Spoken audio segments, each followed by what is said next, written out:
रेहाना और रवि की शादी के वक्त रवि के पास कुछ नहीं था। रेहाना, तुमने मुझसे शादी करके एहसान किया है। मुझसे ज्यादा तो तुम कमाती हो। अरे तो क्या हुआ, एक दिन आएगा रवि कि तुम खूब पैसा कमाओगे। मुझे तुम पर पूरा विश्वास है।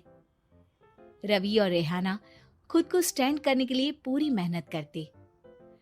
रेहाना, मैं नौकरी नहीं करना चाहता हूँ। तो कोई बात नहीं, मैं नौकरी करके घर चलाती हूँ, तुम बिजनेस सेट करने की कोशिश करो। एक दिन रेहाना, तुम जानती हो, मैंने जो विज्ञापन बनाने वाली कंपनी खोली थी ना, उसे बड़ी ब्रांड का ऑफर आया है। अब हम लोगों के दिन प्यारे न्यारे हो गए हैं। मैं जानती थी रवि कि एक दिन तुम सेटल हो जाओगे। रवि का काम अच्छा चल जाता है। एक दिन वो रेहाना से कहता है, रेहाना, अब हम लोगों का बच्चा भी हो गया है। बहुत छोटा है वो। उसका ख्याल कैसे रखेंगे हम?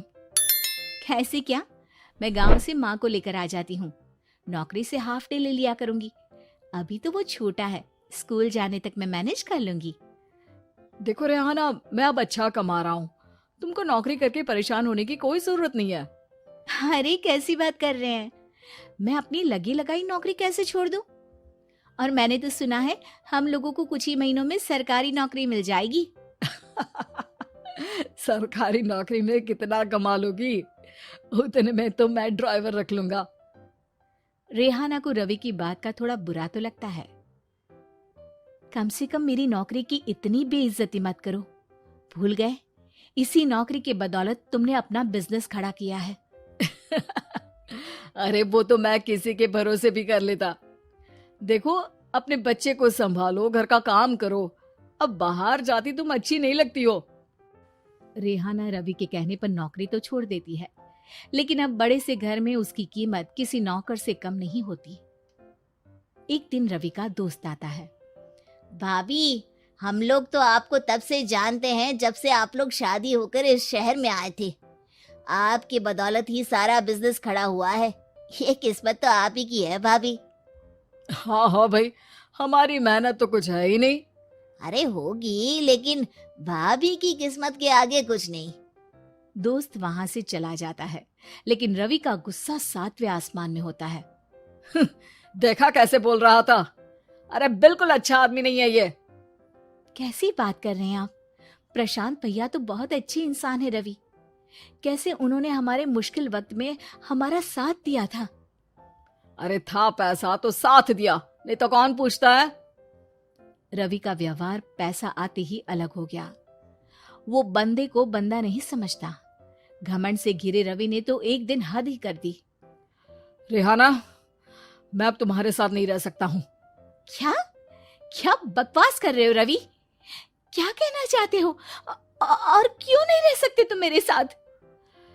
देखो, मुझे कोई और पसंद है और उसने साथ रहने पर बस यही शर्त रखी है कि मुझे तुम्हें तलाक देना होगा। रेहाना, जो कि एक स्वावलंबी महिला थी, उसने बिना देर किए रवि को कह दिया, कोई इश्यू नहीं, मुझे पैकिंग में 4 दिन का वक्त लगेगा, लेकिन तब तक मैं तुम्हारे साथ नहीं रहूंगी। 4 दिन के लिए तुम कहीं और शिफ्ट हो जाओ, मैं घर से निकलूंगी तो बता दूंगी। रवि घर छोड़कर चला जाता है। रेहाना को दुख होता है, वो रोती है, लेकिन व्यवहार से स्ट्रांग रेहाना को पति के वापस आने का और उसे सबक सिखाने का पूरा भरोसा था। फिर एक दिन, अरे शुशिका, कब शादी करोगे तुम मुझसे? यार मैंने तो सोचा था तुम शादी से पहले मुझे विदेश लेकर जाओगे, महंगी कार दिलाओगे। अरे सब दिला दूंगा, लेकिन पहले मुझसे शादी तो कर लो। हाँ हाँ, क्यों नहीं। मैं कुछ दिनों के लिए अपने मम्मी पापा के पास जा रही हूँ और लोगों से अपनी शादी की बात करूंगी। अरे शुशिका, कैसे रहूंगा मैं तुम्हारे बिना? अब तो शादी ही होने वाली है हम लोगों की। शुशिका रवि को छोड़कर चली जाती है।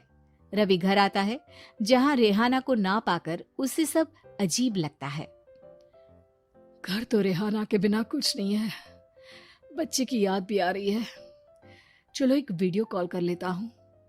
रवि रेहाना को वीडियो कॉल करता है, लेकिन रेहाना फोन नहीं उठाती।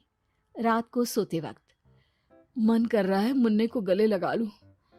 चलो कोई ना, शुशिका से शादी के बाद मेरे और भी बच्चे होंगे। अगले दिन रवि ऑफिस जाता है जहां टीना खड़ी होती है। सर, आपने अपने नए ऐड के लिए मॉडल की रिक्वायरमेंट डाली थी ना, मैं उसी के लिए आई हूँ। रवि टीना को देखकर खुश हो जाता है। अब शादी हो गई है तुम्हारी? नहीं सर, बस अच्छा सा हैंडसम और अमीर लड़का देख रहे हैं मेरे मम्मी पापा।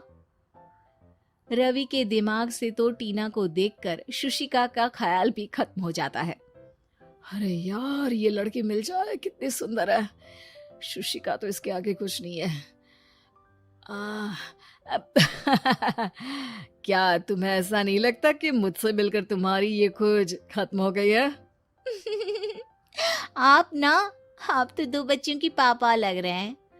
अरे नहीं नहीं, मेरी शादी तो हुई थी, लेकिन बीवी को किसी और से प्यार था, मुझे छोड़कर चली गई। खैर, टीना की दोस्ती रवि से हो जाती है, लेकिन 1 महीने बाद शुशिका रवि के पास वापस आती है। मेरे मम्मी पापा तुमसे मिलना चाहते हैं, लेकिन उन लोगों को ये मत बताना कि तुम पहले से शादीशुदा हो, और हाँ, शादी से पहले अपनी सारी प्रॉपर्टी तुमको मेरे नाम करनी होगी। अरे पागल, अब मैं तुमसे शादी ही नहीं करना चाहता। भला ऐसी लालची औरत से कौन शादी करेगा? तभी वहां टीना आ जाती है। रवि, ये पागल सी औरत कौन है? देखो, तुमने ही कह दिया ना पागल, तो पागल ही है। पता नहीं कौन है, कह रही है शादी कर लो, लेकिन शादी से पहले अपनी सारी प्रॉपर्टी मेरे नाम कर दो। बोल तो सही रही है। वैसे तुम जानती हो, मेरी एक सहेली है, उसके पति ने उसे पैसा आते ही छोड़ दिया, जबकि उसको खड़ा करने वाली ही मेरी सहेली थी। और मुझे भी भरोसा नहीं है। अगर मैं भी तुमसे शादी करूंगी तो तभी जब तुम मेरे नाम अपनी सारी प्रॉपर्टी कर दोगे। अरे हाँ हाँ, क्यों नहीं, बिल्कुल कर दूंगा। रवि और टीना की शादी की तारीख तय हो जाती है। वो अपनी सारी प्रॉपर्टी के कागज लेकर शादी वाली जगह पर पहुंचता है, लेकिन वहां टीना आती नहीं। रवि टीना को मैसेज करता है। कहाँ हो?